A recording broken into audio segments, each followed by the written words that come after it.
But Abe, let's move into the Big 12 conference because the Longhorns, hook 'em horns, right?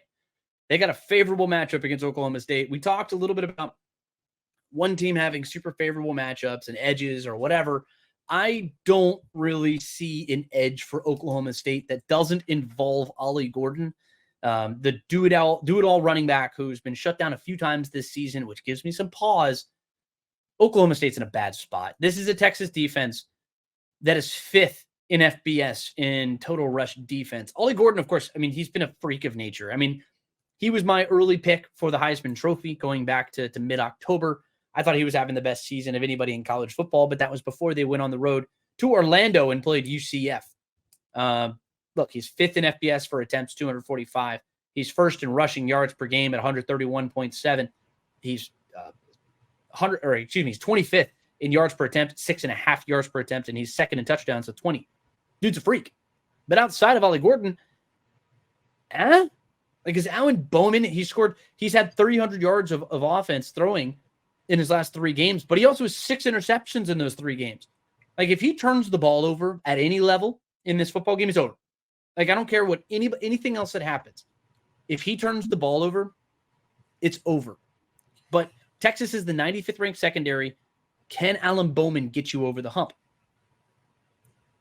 Yeah, look, his touchdown to interception numbers are skewed because of the 6 interceptions that you just referenced. He actually throws for more yards than Quinn Ewers has on the season, and I know Ewers played 2 fewer games. I know. I was getting there. Let me work through my opinions here.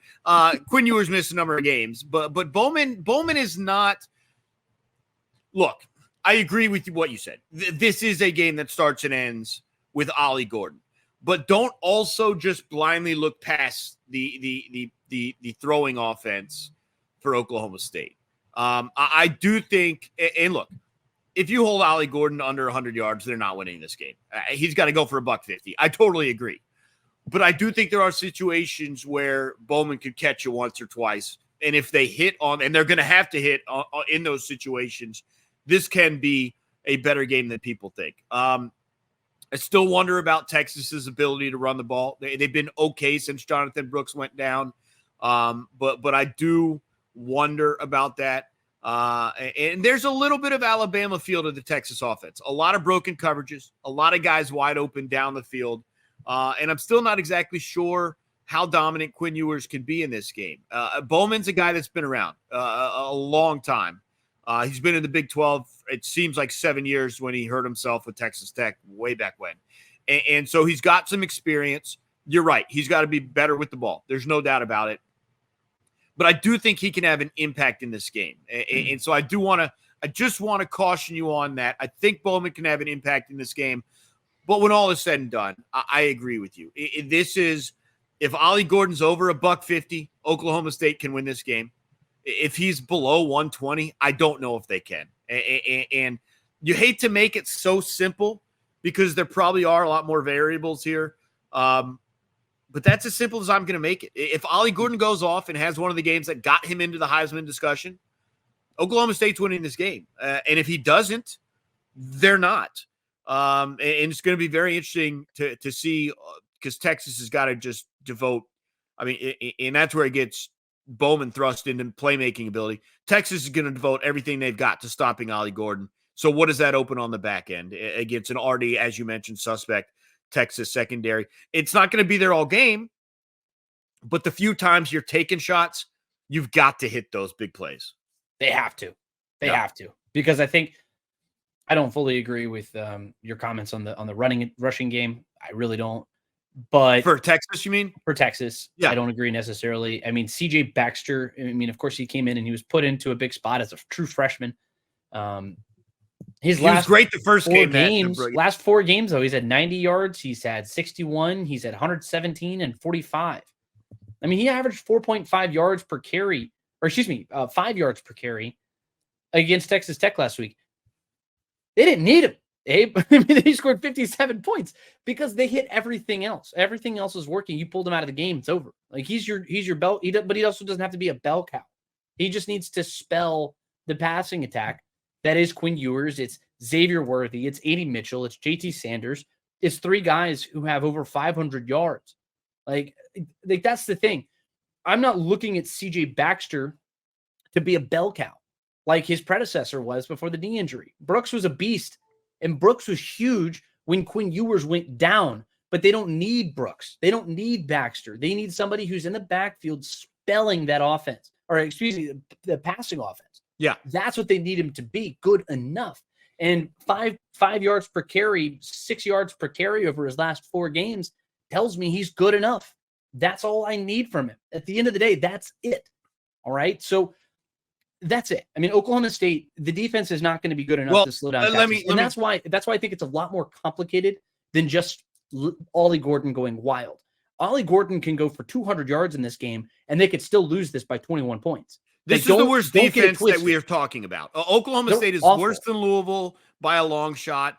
They're obviously not even in the discussion with Georgia and Michigan and Iowa and Alabama, even Washington. They are by far the worst defense that's in a Power 5 conference championship game this weekend. And you're absolutely right. It's a huge concern. They're terrible against the run. They're probably even worse against the pass. Well, they're 105th in rush yards per game. They're 113th in yards through the air. They're 126th in explosive plays. It's atrocious. They're not going to be able to stop Texas. Like at the end of you have to slow the game down, and Ollie Gordon has to touch the ball 40 times, like 35, 40 times, like an obscene amount of times. Oklahoma State's not winning this football game. I would just be. I would be hard pressed. You would need Quinn Ewers to have just a truly. Let's just skip here. Real quick, we'll rank.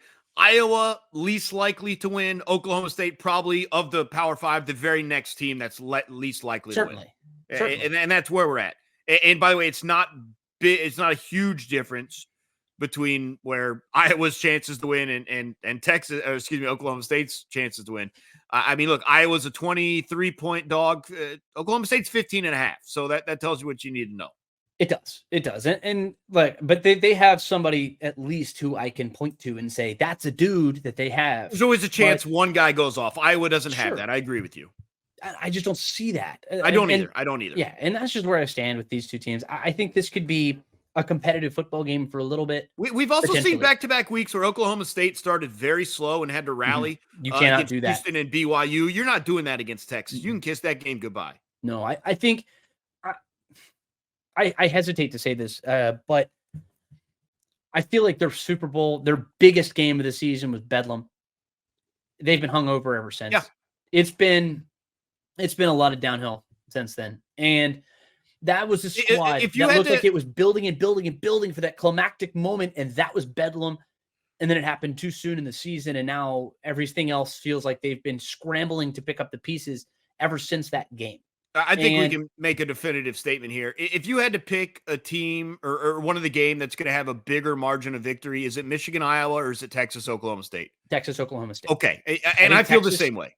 I think Texas, I respect Oklahoma State. I like Oklahoma State. They were one of my picks to make this game early in the season. There is a very good chance that this game just gets so out of control that it's just a sheer blowout. Texas is looking for blood. Texas has heard everybody who's been talking about how Alabama might make it in over them, despite the early season result. I guarantee you they've heard that, and that is going to be fuel for them on Saturday.